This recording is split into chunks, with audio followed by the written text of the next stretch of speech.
Hi, everyone. Thanks. We're going to get started now. I appreciate you sticking around. I know it's tough because it's a really beautiful day out and last day of the conference.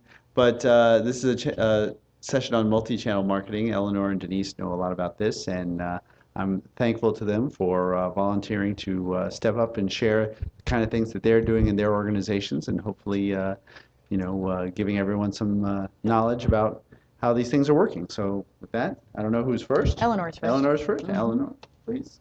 Thanks.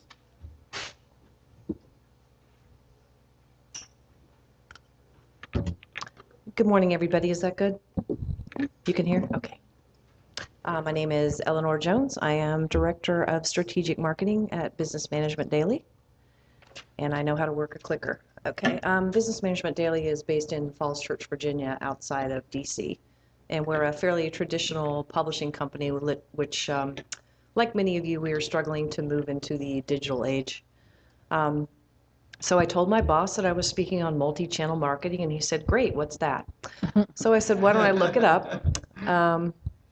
So Denise and I are speaking on it, and our description here, of course, is that how integrated marketing efforts can be key to moving people through to the sale. I'll come back to this one. I looked it up on Wikipedia, like any good researcher, and the definition of multi-channel marketing is the ability to interact with potential customers on various platforms. And we certainly do that at Business Management Daily. If I have a piece of copy, I will give it to you in 50,000 different ways. So basically, in the most simplistic term, multi-channel marketing is all about choice. The objective of companies doing the marketing is to make it easy for the consumer to buy for them in whatever way is most appropriate. And just to give you a sense about what we do, our company began in 1937. It's gone through a few different names since then. We have a robust website that serves as a generation funnel for lead generation mostly. And also we have a number of different websites that go along with each newsletter. We now have 22 newsletters, so we just acquired 2 more. We have several subscription websites, and we have something that we also acquired called a renewable CD product. We have more than 300 ancillary products, including books and CDs and copies of webinars. And we use multiple free reports and e-letters to collect emails. We are a fairly small company, but we do an awful lot with the written word.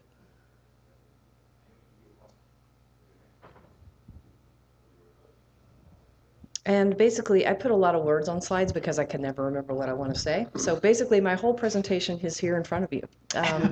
And so if you look at it later, you'll probably remember everything I said. And basically, the way we feel about it is with the new and more exciting channels out there, such as what you heard in the keynote address this morning, more traditional channels are not enough.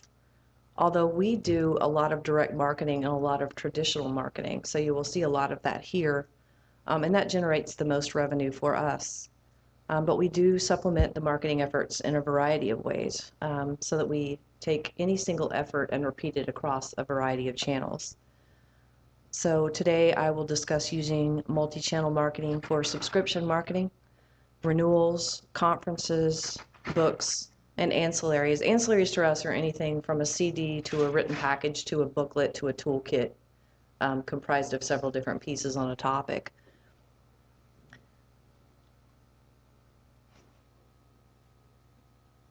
So here is some of what we decided to highlight in the multi-channel efforts that we're doing. We've taken our strongest direct mail packages. We still do a lot of direct mail. And we use those in what we call sub-acquire programs. That's simply taking our direct mail packages, carving them up, turning them into strong marketing efforts using the same language, and emailing them out mostly at the same time that we send the direct mail efforts out. Just to supplement the effort, some people prefer to order online, and other people still call in and still fax in and still send in the mail pieces. And when we put a renewal effort in the mail, we're also putting the same effort online.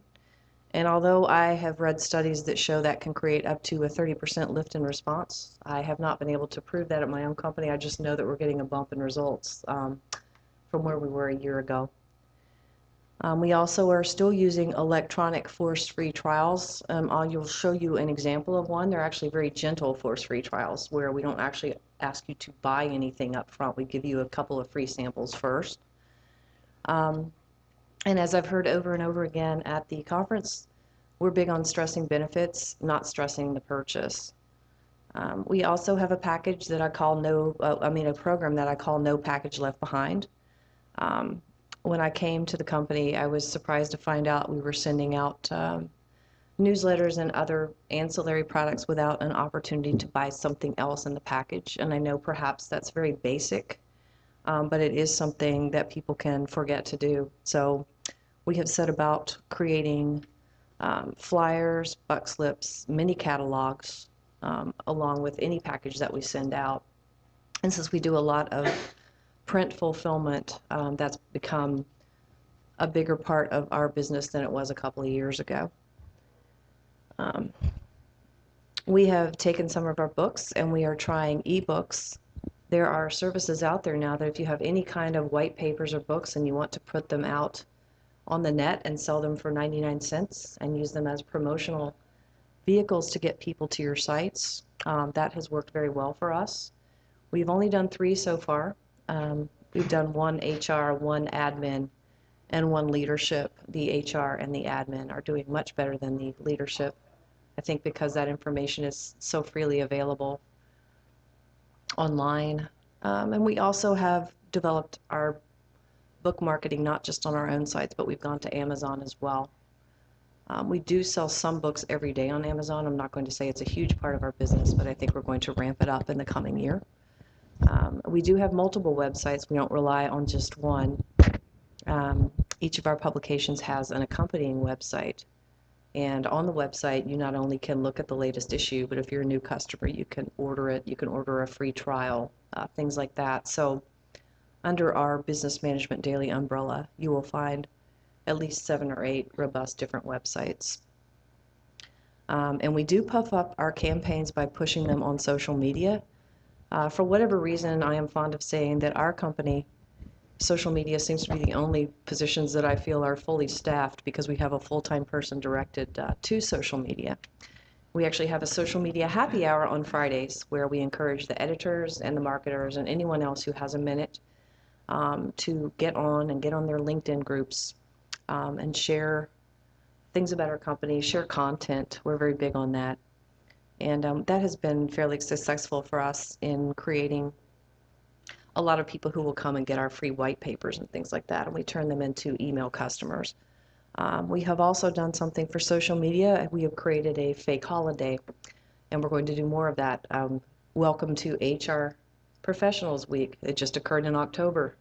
If you missed it, next year will be the 5th annual one. So HR Professionals Week is created and maintained by Business Management Daily. And this is something anyone could try where you take a week, you declare a holiday, you do a giveaway for each of the 5 days of a week, and we ended up with several $1,000s in revenue. This year we also got a sponsor for HR Professionals Week. And we might create a couple more weeks in the coming years based on the success of that. We're also turning more and more, and I was in a presentation yesterday that talked about this, to the follow-up phone call. Even if you don't have a Salesforce team, which we do not, we've recently hired 1 salesperson. So we are smaller than many companies that you'll meet here, but we do believe in the power of the follow-up call. I'm going to implement something when I get back that I heard yesterday in a presentation where someone said that when they get an email complaint or a complaint from a customer, that customer is called back within 30 seconds. And that has helped him get a much higher renewal retention rate. And they've even managed to upsell some of the complaining customers, which is rather interesting. I can't wait to try that. And of course, a love gift. We have piles and piles of things with our brand on them sitting around that just are dying to go out in the mail to people. I just have to figure out who to send them to. Basically, we do everything more than once. I'm a big believer that repetition does sell. If you have a piece of copy and you want to present it in 5 different ways, you might find that that is more effective than just simply mailing it out and forgetting about it. We also publish free e-letters as well as paid newsletters. And we do that because we want to get email names to market our actual products to them. We actually call this E. coli. This is not something that I invented. This is something I inherited, and it works very well. As you can see, our e-letter subscribers for the free e-letters yield us between $1 to $8 per name annually, and the emails that we get from paid subscribers yield much higher than that over 3 years. Basically, if somebody calls in and we don't have their email address, we ask for it. If we send out any forms in the mail, we encourage them to give us their email so that we can give them a free product but also market other things to them. I'm not going to say that with all the email marketing that we have the greatest email retention rate in the world, but we do find this to be very profitable to encourage people to give us their emails. Again, this is something very basic, but I think it's something that a lot of people just don't remember to do. But all of our customer service people are instructed to ask for emails when anybody calls in.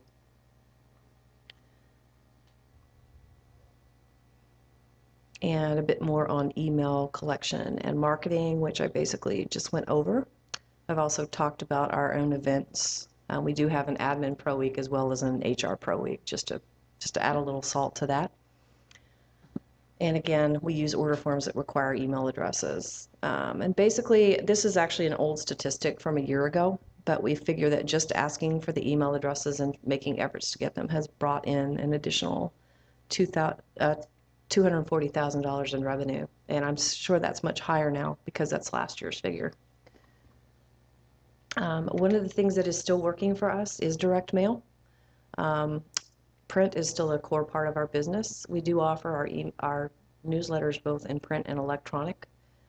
60 to 70% of our folks still prefer the print edition of our newsletters, but we're happy to give them the newsletter any way they want. Some things that you might try I've outlined here, but I won't spend much time on this. I don't know how many people, are people here still in the mail at all? We're the only ones? A few of you? These are some things that are working for us. We've just taken the same old tired package and blown it into a gigantic envelope. It doesn't really cost any extra postage. We've also done things like mailing packages without a letter. We've let a lot of our newsletter editors actually take a crack at writing a sales letter, which has been fairly successful for us, and they work cheap, which is really nice.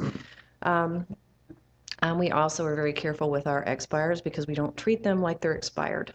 I'm about to ramp up calling to expires because I think calling still works best for us. And we do test for lists. We do test different segments of the same list based on company size, male and female. We have definitely seen some patterns there, and that's just some basics of direct mail that are still working very well for us. We take our direct mail pieces and supplement them in other channels, as I mentioned. We take the direct mail piece and electronically mail our house names. We send the direct mail piece to expires and actives both. We test across multiple publications. We also, I just put that it's a good way to recycle old control copy because our company has been around so long. I'm literally looking at packages that we used in the 50s and 60s. And some of that copy, pieces of it, still has a very strong sales message. So if you have some old copy lying around, it's a good way to get some free copy if you can jazz it up and modernize it. And we still use the typical catchy graphic and header. We've noticed in our direct mail letters in particular that a strong graphic up front is working better than just copy anymore. For instance, this is one of our electronic efforts, which I'm very fond of, because this is how I feel when I'm learning a new software package. I want to take the scissors and ram it into the keyboard. So this has been a very effective electronic piece for us.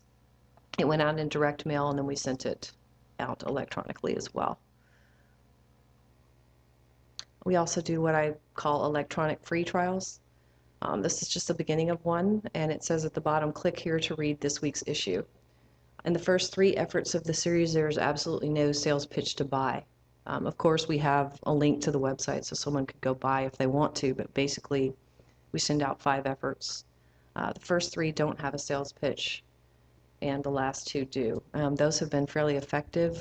We might start doing more of that because it's just been in testing. I don't know if everyone knows what a conversion and a subsequent is. A conversion is someone who's been around for a year and you're renewing them, and subsequents are people who have been around for more than 1 year, and we treat them a bit differently. We usually give many more premiums and better value offers to the people who've been around more than 1 year. We do advance renewals, which means that we will start offering you a renewal 11 months out. Yes, I know some people think that's obnoxious. It works very well for us. Each of our newsletters, when it's mailed out, does include some clever renewal form in it in case you want to renew while you're reading. We have standalone renewals which don't mail out with anything else but the renewal in the package. They're just an interesting form with a gimmick and a giveaway. And we have a few that we don't even require payment up front. Those do very well. I'll have an example of one of those. We do online renewal series for both print and online. And we do the same material, we also do it in e-format. And I will have an example of what I call the renewable CD product in a minute. And we also have renewable subscription websites. This is one of our simple mail conversion series. We start with 11 months out, and we'll mail you some iteration of this. Our first one has up to 3 years renewal offer. It's a reminder that this is the best price you're ever going to get. Good direct mail tricks. And we do find that just on the first effort that multiple year offers do help with people renewing early. This is one of our fancier forms. Some of you may do this very thing where you just give them an opportunity to tear off a check and send it back. This is something that still works. And I'm old enough to remember the elaborate packages that used to come in the mail from Publishers Clearinghouse and Finger Hut, and I was always the one that would tear off the piece of paper and put the sticker on the thing and send it back. So this is going back a ways, but it is still extremely effective for us. We do deep discounts off the cover price for our regular customers. This is what I call a standalone renewal. It is simply a certificate. Everyone wants a certificate. Everyone wants to be a part of. So we simply mail out this double postcard folded. The certificate is theirs to keep, and there's a simple box for them to check if they would like to be billed. And we have about an 80% pay-up rate on this. It does very, very well. We only do it once a year. We started doing it in more than one publication because, again, people still want certificates. And we have our renewal copy is also online. We call this the online renewal series. I know that's creative. And we start 6 months out on our electronic efforts. And we mail all the way to 2 months after they expire. We do not give a deeper discount at the end of the series because we don't want to train people to wait, which I know can happen. And they're personalized letters. They're friendly. We get the editors to write them. They're not extremely pushy. But they do very well. And they're just really simple HTML, no graphics, nice notes. Again, using the same copy in another channel. This is another form of both print and electronic that we do a simple statement of benefits, and that is very effective for us. We do a lot of subject line testing for these. And basically saying something like your statement is enclosed is the thing that has worked best for us. Just very, very simple and short. And we're going to stay on this slide forever. Okay. This is something that we have, another channel to get our data out is what we call a renewable CD. And these come out twice a year. Basically, you get your CD in the mail, and if you would like to pay the bill, you will get another one in 6 months. It's backwards. It's almost like force-free product. So that is something that we actually inherited from a company called Alexander Hamilton Institute that we acquired about 4 years ago. And we have kept those products moving. But basically, our HR business, I mean, HR needs to be updated every so often. So if you sign up for this product, you will get the product in the mail every 6 months. If you pay the bill, you will get another one in 6 months. If you do not pay the bill, I'm sure you'll hear from us, and hopefully you'll start getting the product again. But this is something that's done very well for us, and I'd like to do more of it. Again, the same content in a different package. This is just a bit about no package left behind. Um, I'm sure that with everything that we're hearing at the conference about the digital age, a simple flyer offering a $200 or $100 product may seem very rudimentary, but if you have any ancillary products at all, please consider doing this and including information in your packages about other products that people have to buy. I've worked at more than one company where this wasn't being done, and it literally is just from putting a flyer in packages at least $100,000 worth of revenue just extra every year that was just being left on the table. Okay, and I mentioned that we offer books and CDs on Amazon. We're getting into ebooks and we're getting into Amazon as well, and I know there are other sites that we're going to start putting our books on as well. Since we already have the book, it doesn't hurt to offer it in 17 different places. It just doesn't cost anything except Amazon's commission to do it this way. This is our flagship site. Again, it's very robust. We get a lot of traffic here just simply because people want to pick up a free paper, a free white paper, a free e-letter. They might want to read about all of the different webinars that we offer. So we get a lot of site traffic here, but we don't get a lot of page clicks. This is one of our flagship sites for our executive leadership newsletter. We are trying to engage people more on this because it is the same content that goes out in print, but it also has other things on it like tools and free gifts and things like that to try and generate readership interest, and again, trying to get people to sign up for that free email newsletter down in the right corner, which is where we come after them with the email marketing. And this is our HR specialist site, which is our online HR tool that supplements the newsletters, supplements the renewable CDs, and is another way of presenting our HR content. We found that when we mail any of our HR specialist newsletters, which are priced at $100, a lot of times people wind up here when they're searching on Google and they end up buying the $300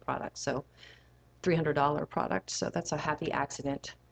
And we will probably never change that. But we have found that the quarterly renewal here is more successful than the annual renewal. We offer a slightly lower price to get it per quarter, and people continue to hang around with that.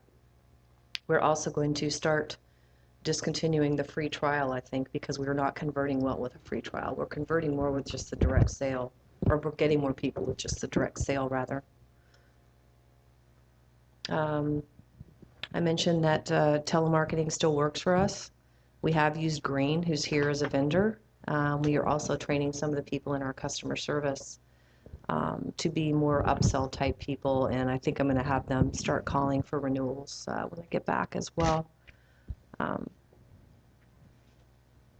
interestingly enough, we found that some products that don't do well in direct mail or direct sales or even email marketing might be a good phone product for the best customers. A lot of time for us, that's a price point issue. So that's our next telemarketing project. We're giving away something. They don't actually have to purchase anything with the call. We're sending the product out with a bill, and I'll know next year how that worked out. And again, I mentioned that our social media is alive and well, and any effort that we send out, we also supplement with the social media channel. And again, it's great for email collection, and it's also a great way to pitch your staff as experts. So what's next for us in all the different channels? We have, obviously, along with everyone else here, our mobile traffic is increasing exponentially. So we're going to redo our order forms to make them more tap friendly, and we're starting to pre-populate them so that no one has to tap on their smartphone. We are continuing to build national brand by simply taking the books we've been selling forever in print and putting them into ebooks and podcasts. We were using a press release service to pitch our experts, but we're basically doing it ourselves now. We didn't really find that we got results from what we tried. That doesn't mean there was anything wrong with the vendor. I don't know what else we could have tried. And we are selling our products elsewhere on several different storefronts. We're trying to create more partnerships and live events. We have one very successful HR conference each year, and we're looking to start 2 more. Again, the follow-up call and the sales follow-up call are increasingly important to us. And I guess my final thing on this slide is more of the same, that trying new things does not always mean reinventing the wheel. You could take the wheel that you have and just spin it off in several different directions with direct mail, email, telemarketing. And my boss is very fond of saying, just find out how they want it and we'll serve it to them on lettuce leaves. So in honor of him, I put up a photo of lettuce leaves, and I'm really proud of this. So thank you for listening to me. I hope you got something out of that. And if you want to talk to me afterwards, I'll be up front. Thank you.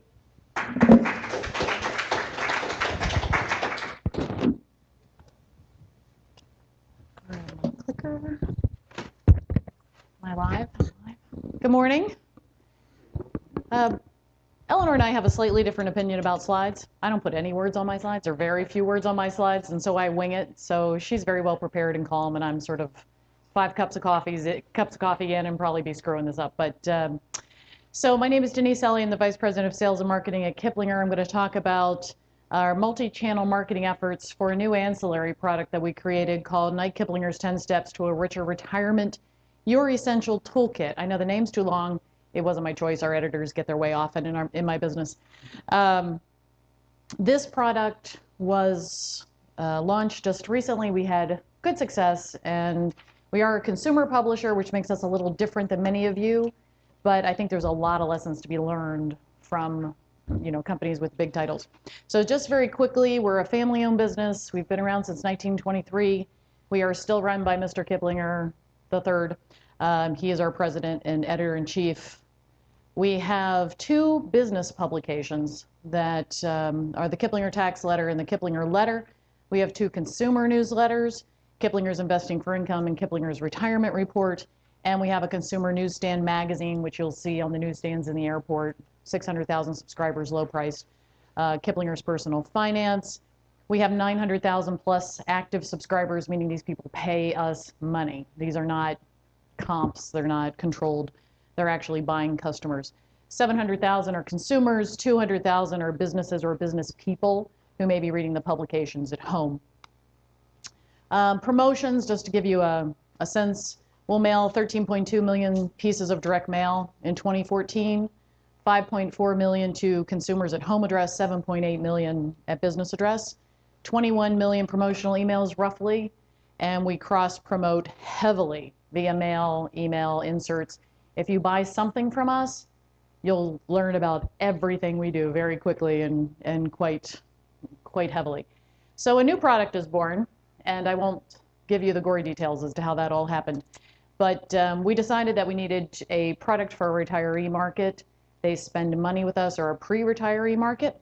So our editorial department, collaboration with marketing, created a good old-fashioned binder service, a tool kit.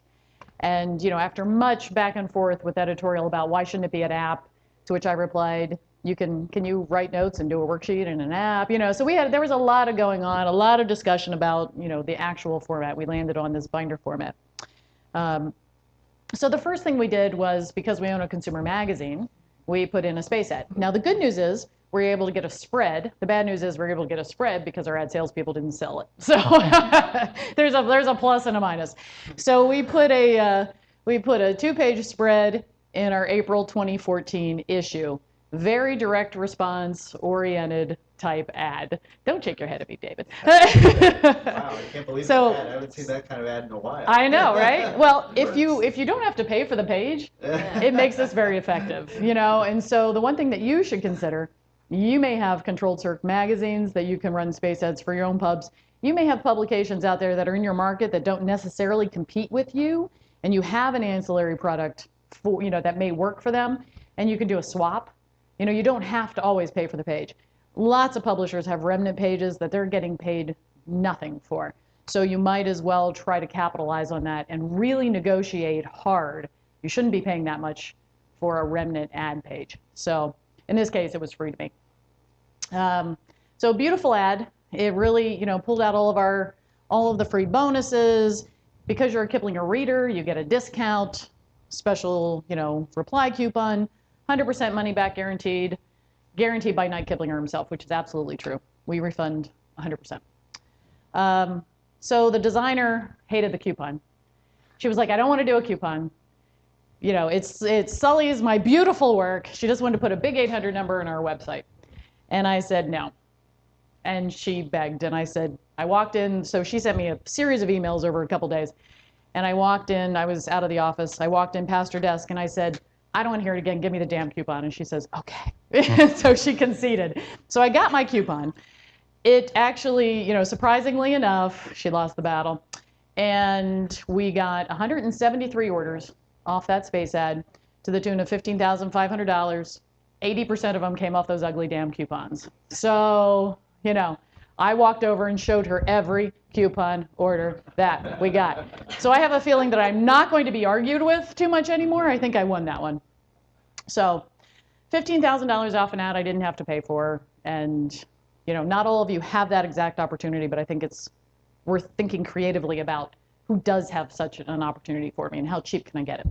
So we did an email promotion and we tested 2 different emails for this product. The one was a letter from Mr. Kiplinger himself. He's, I think it's okay to tell you because I think it was in the Washington Post. He's about 65. So, you know, he's perfect target audience for us. He might be, you know, 5 years a little high, but, you know, pondering my own retirement, it occurred to me that I work every day surrounded by knowledgeable retirement planning experts who write for Kiplinger's Personal Finance magazine, yada, yada. So, you know, I told them to pull together the best material. So that was email A. Letter from Night, lots of live links, as you can see, lots of ways to order. The subject was from Night Kiplinger on planning a richly rewarding retirement.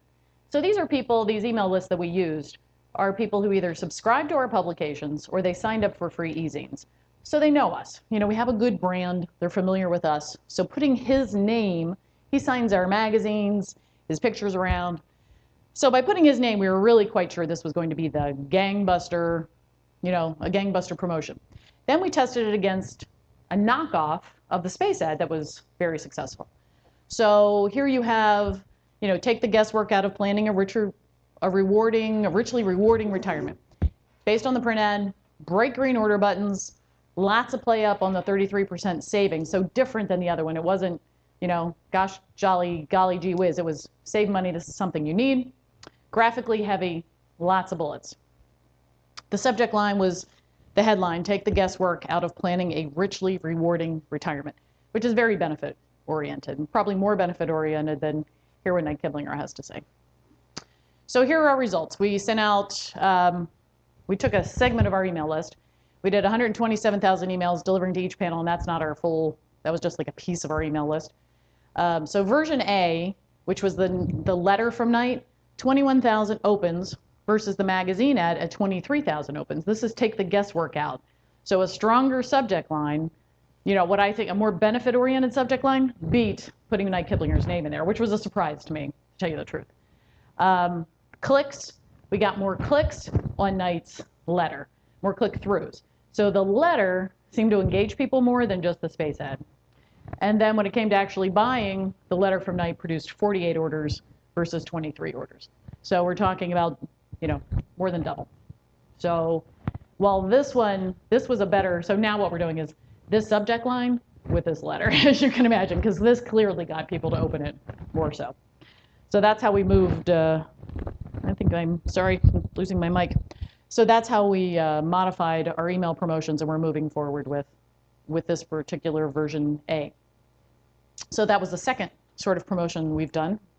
So having more opens and less than half the buyers was a bit of a surprise to us, actually. I really thought this one would end up a little bit better. So we did inserts into other Kiplinger publications. So I showed you at the front end that we have 4 newsletters. Those are still delivered in print and also delivered via email. Really whatever way the customer wants it. They can go online and pick up a PDF. We push a PDF to them. They can read it in HTML or we mail it to them. And most of our customers still want it mailed to them. So for those who want it mailed to them, it's very easy to do an insert. So we wrote a nice letter that didn't look so much like a promotional letter. We wanted it to look like a personal letter from Night. We used a scaled down version of the space ad. You know, it was sort of it blew out a couple more things here, more steps, gave them a little more information. We know these are good buyers. We've had plenty of success selling into our other publications before. So lots of play up on the bonuses. Here was the back panel. Still have my ugly coupon. And something that I think is very important to do if you don't, is we pre-addressed all of this. So these are our current customers. We know their name and address. We're going to put it on the outside of the envelope. Instead of putting it on the outside of the envelope and mailing this with their promotion and asking them to fill in those tiny little lines, we pre-address this, insert it into a window envelope, and that's what actually delivered their issue, was this flyer. Having the pre-addressed has really boosted our response. So I would suggest you do that in any possible chance you can.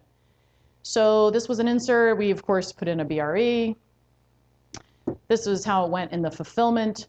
So here it is showing through the window. This would normally be, inkjetted right onto the envelope, but instead we used a window.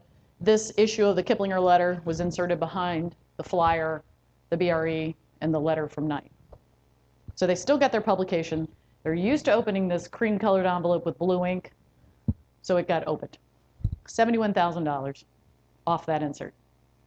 797 orders, $71,722. Beautiful. Minting money at this point. So now, all the people who said, why are we selling a binder?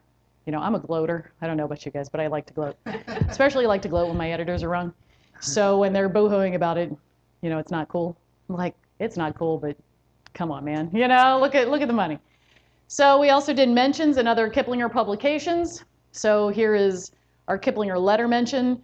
P.S. We can help you plan for a richly rewarding retirement. At Kiplinger's 10 Steps, your essential toolkit. Go here for a special price.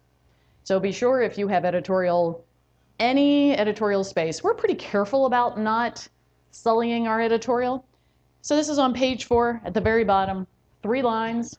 They're getting all that they're promised. We're just squeezing in we call it a mention. So be sure to, sort of pepper your editorial with promotional opportunities where you can, and be a little restrained about it, I have to warn you, because if your readers are like ours in any way, they don't take well to overt, promotions throughout. If we'd have taken up real space, they'd have called a complaint. Result of the mention, $10,618. All I did was have our editors type 3 sentences. That was it. In our store, we of course put it in our web store, with the image, with the bullets, with lots of different options for pricing. Do you want so this was the non-subscriber store price. So we have a 33% off discount for anybody who's a reader. That means basically anybody who stumbles across the promotion. But we were, if you bought the magazine, you're a reader. If you subscribe, you're a reader. If you're a general public and you come across the website, you pay the sticker price. So this has an option for the binder, for PDF delivery, which is cheaper, or you can get both, which is a combo price, which is more than the print only, but less than it would be if you bought them individually. And of course, on our website, we have 3 million uniques a month on our website. So putting the offer here on our homepage of our website, very, very good placement for us. Highly successful.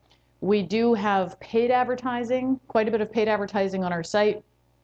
So I have to really balance carefully, and it's an internal budget fight, because people are getting commissioned on those ad sales, and I want to take a space for an in-house product. So there's some math and some guaranteeing of people they're not going to lose their commission money, but very prominent placement on your website is helpful. We of course use social. All of our different editors tweeted it. All of our different editors, Facebooked it. And then of course our good strong folks retweeted it for us. We have a lot of brand loyalty, and our people will retweet for us. So because of all of those things, the web placements, the social, all the various ways, all the multi-channel ways that people could come and buy this, we have many unattributable orders, and that's a good problem to have. I'm not complaining. I'm happy. I don't care. But fundamentally, not really. Everything was profitable that we did. So the fact that I can't necessarily pinpoint how these people came in and where they came in, I'm over it.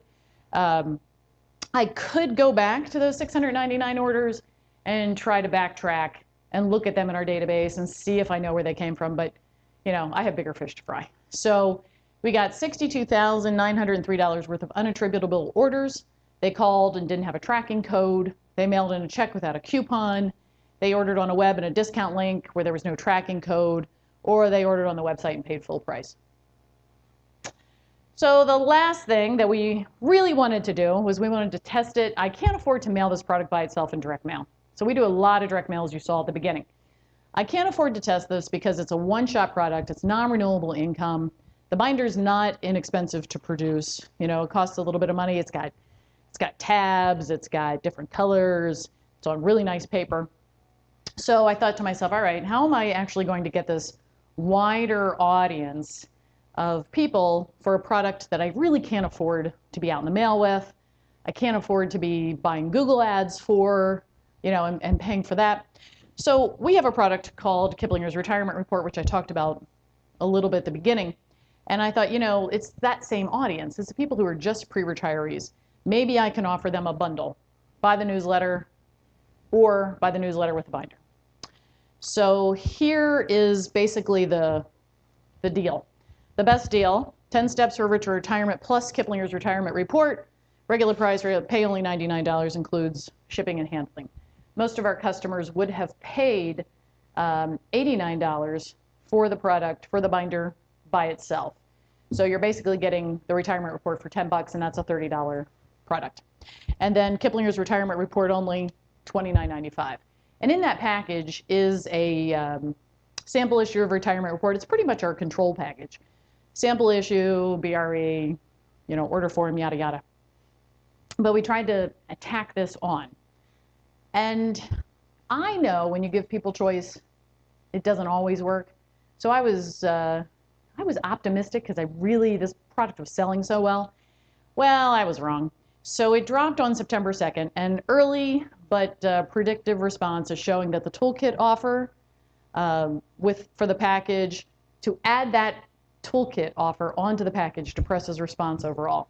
So I have many fewer subscribers even to the retirement report, much less to the combo. So package A went without the toolkit as an offer, and we got 185 orders. We just took a small segment of our mailing and tested it. Package B went with the toolkit as an offer and only got 68 orders for the retirement report. And 37 of them took the combo. So I got a little more money off those 37 people, but it's a huge drop in response from 185 to 68. So the extra money doesn't make up for the loss in bodies. So apparently I cannot sell this product as a bundle. So that's a multi-channel lesson learned there, that in this particular case, adding choice apparently adds confusion and people don't do anything. So instead of just focusing on what I really was trying to sell them, they saw the additional offer, couldn't figure out exactly what they wanted to do, and they just let it sit there. Versus the other ones who said, oh, I see what you're trying to sell me, 30 bucks, yeah, I'll take it, check, and send it back to us. However, we consider this a very successful integrated launch of this ancillary product. So from May until August, which is really where I cut it off because we started running out of inventory and we were waiting for the tax season to update some things, we sold 1,858 orders at $167,000, 2 returns, and those 2 returns were, oh, I thought I was renewing my subscription, not ordering this new product, which is fine. The 3 returns. It apparently filled a need, which is very important. It was a good value. We put a bunch of legal forms and all sorts of things in the back that really boosted up the value of the product. It is repurposed content. It was updated content. We did not reinvent the wheel here. It's a format that our customers can relate to, and that's some of the argument that I had with our editorial staff about this is uncool. And I said, okay, but I made $167,000. You know, I'm okay being uncool and rich. So here's my last free integrated idea. If you have a sales team, the one thing that you can do is offer these types of products as a custom sale. So what our sales team is doing now, we created a sell sheet for them. And what we're doing now is putting in the contact information for the salespeople. They're using this as a very early, simple lead generation for them. If you are, in our case, we have a lot of financial companies that want to reach, so one that you may know, Fidelity Investments, for example. They want to reach pre-retirees who are about to be handed this pot of their 401k money, and they're going to have to figure out what to do with it, right? Fidelity would love for you to take that pot of money and hand it to them and use their service in your retirement to draw down, manage your assets, et cetera. So there are wealth management groups within these financial service companies that are looking for ways to get a customer in the door, talk to them about it. They want a premium. So what we've done is created a lead for our salespeople to go in and say, we'll take our binder, we'll put your Fidelity logo on it. You can offer this to wealthy people who you want to bring in the door as a premium just to get them in the door talking to you. And so far this has been greeted very successfully by our folks who buy custom publishing and are in the wealth management arena. So that's a additional integration that when we first started this actually wasn't our first focus, but it sort of came about after one of our salespeople said, oh, I think I can sell this. Beautiful, bring it on. So if you have any questions, Eleanor and I would be happy to answer them. So thank you. Thanks for hanging in there.